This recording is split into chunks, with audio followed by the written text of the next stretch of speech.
So we're going to get into this. It's important. They're talking about Section 622. Section 622. I've just got it up here just to quickly read. Don't worry, we're getting into it. Section 622 is a provision in the U.S. Senate's proposed Intelligence Authorization Act for the fiscal year of 2027, titled the United States-Israel Intelligence Sharing Enhancement. It requires the U.S. President to expand intelligence sharing with Israel and severely restricts future administrations from reducing or suspending this cooperation. Get into it. Nice to see you. Pleasure's mine. I appreciate you jumping on because I saw this story and I'm like, holy shit. It's like what we were discussing earlier is getting worse. And number two, I'm like, I got to understand it. And Anthony's by far the best person. You were literally in Washington lobbying against this or trying to shine light to this. And that's what we were discussing a few days ago, which is the melting of the US and Israeli militaries, giving Israel access to American secrets, American intelligence, US military intelligence, access to US military technology, and even indirectly accessing taxpayer money through the appropriation that will be done to that department that melts these two militaries. And we've discussed this at length in a couple of our interviews. And what happened now is I saw something else. I'm just going through my news feed, and then my team sends me this.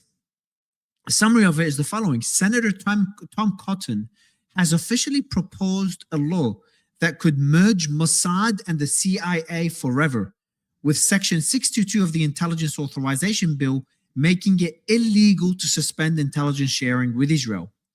I'll do a deeper dive here. The merger between US and Israel has a third piece almost nobody's talking about. While Section 224, what we've talked about, what I just explained, fuses the military, Section 622 moves to fuse the intelligence services. Buried in a 102-page intelligence authorization bill from Senator Tom Cotton, that should be sedition, man. Section 622 would legally require the president to expand and enhance intelligence sharing with Israel across nearly every topic of intelligence interest in the Middle East. It would prohibit any reduction in that sharing except for a specific and identifiable national security concern, then force a detailed report to Congress within 15 days justifying it. It's literally permanently now giving access to Israel for U.S. intelligence, giving access to Mossad, to the CIA. Can you just explain to me what that is? Because it's just so hard to believe this is actually happening. So what we see specifically with Section 224, as many have known it to be called, and again, the reason I want to continue to call it by the provision of the U.S. Israeli Defense Technology Cooperation Initiative is because as it moves up, it may no longer be Section 224. So as people start to pay attention to this and start to see Section 224 and they no longer find it in the joint resolution, I don't want anyone to think that this has been resolved or it's gone away. So in House Resolution 8800, which is the House Armed Services Committee birth of the NDAA, this provision is Section 224. In the Senate version, the Senate Armed Services Committee gave birth to their version, their framework, and it's not a section, it's simply a provision. But if you look at the two provisions, not by section number, because you won't see it cross-referenced, but by the provision language itself, you'll see that those are identical. And what that does is this merger, this fusion, this synchronization of U.S. military and the Israeli military, that inherently links it into Title 10. Title 10 is the U.S. law that establishes the armed forces. So what's very important as the kind of the companion of that, just as dangerous, just as nefarious, and really has these tentacles that reach into things much deeper, is Title 50. And Title 50 is the legal framework for U.S. intelligence operations. So what we're seeing now with this kind of sister pseudo version of the Defense Technology Cooperation Initiative is this Intelligence Cooperation Initiative. And that's what you highlighted. And I'm really, really happy that you're bringing attention to this, because that is Section 622, which in and of itself is the Senate Intelligence Authorization Act. So every year, just like the Department of Defense, the Secretary Pete Hegseth has to come to the Congress and say, I want authorization for all of this for national defense. And then the Senate comes to the Congress through their select committee. So Tom Cotton, why does that name matter? Republican, Arkansas, big AIPAC recipient. Anyone looks him up, takes a lot of money from AIPAC. Not surprising, right? And if you look, he is the chairman of the U.S. Senate Select Intelligence Committee. So why that word matters, Select Intelligence Committee, because this special committee, selected under the establishment of Congress within the Senate, proposes the authorization for intelligence function, or Title 50. So now what we see is that this Israel-U.S. merger exists within Title 10 and within Title 50, intelligence, the CIA, for lack of better terms, where Tom Cotton has now proposed this. And the kind of the wicked nature of this is that the Senate Intelligence Authorization Act, much like the National Defense Authorization Act, are provisions or requests for appropriation that must be passed by law, or they continue to get funded through a continuing resolution. But there's no option to just not do it. That's absolutely crazy. And nobody's talking about this, like. Unfortunately, Lieutenant Colonel Anthony Aguilar, his webcam's worse than mine. But this is very, very important, like. This is just getting shoved under the rug, like. And it will get passed. And then that means, no matter who's in charge, they cannot go back on it. But this is the crux of the matter coming up here. If they do, let's say that they do melt with the CIA, so that means they have, among other things, just access to everything that the CIA has. What would that involve? That will be intelligence on world leaders. That will be intelligence on American citizens. That will be intelligence on global citizens. What would it be include? What would it include? You know, what type well, here's why this is this particular partnership is concerning, is because even up until today, right now, Israel is not considered trustworthy enough, for lack of better terms, to be in what's called the Five Eyes. They were considered, from an intelligence perspective, literally days ago, they were considered a critical threat. I forgot. A few days ago, they were labeled by U.S. intelligence apparatus as a critical threat, along with China, Russia, Iran, Cuba, etc. And now they're talking about merging them or melting them completely with the CIA.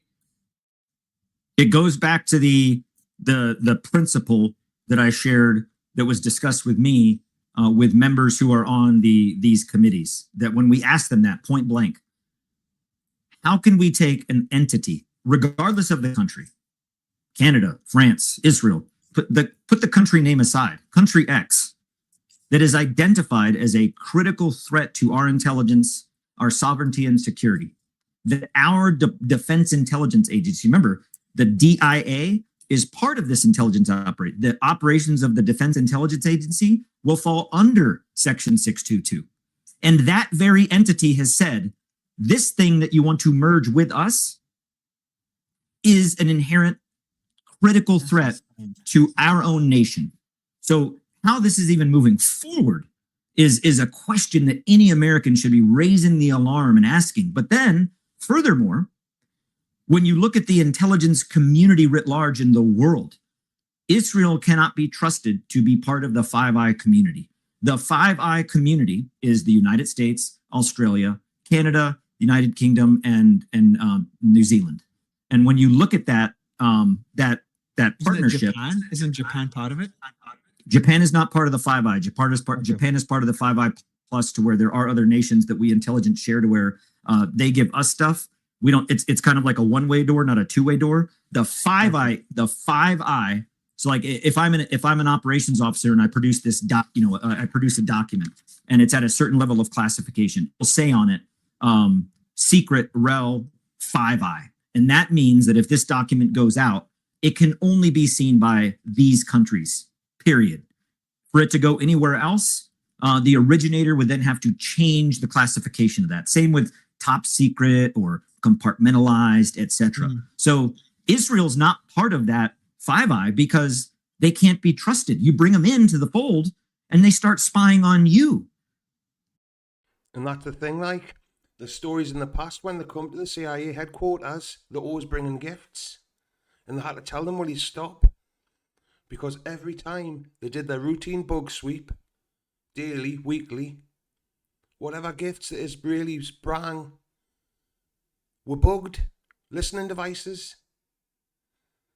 Come on, man.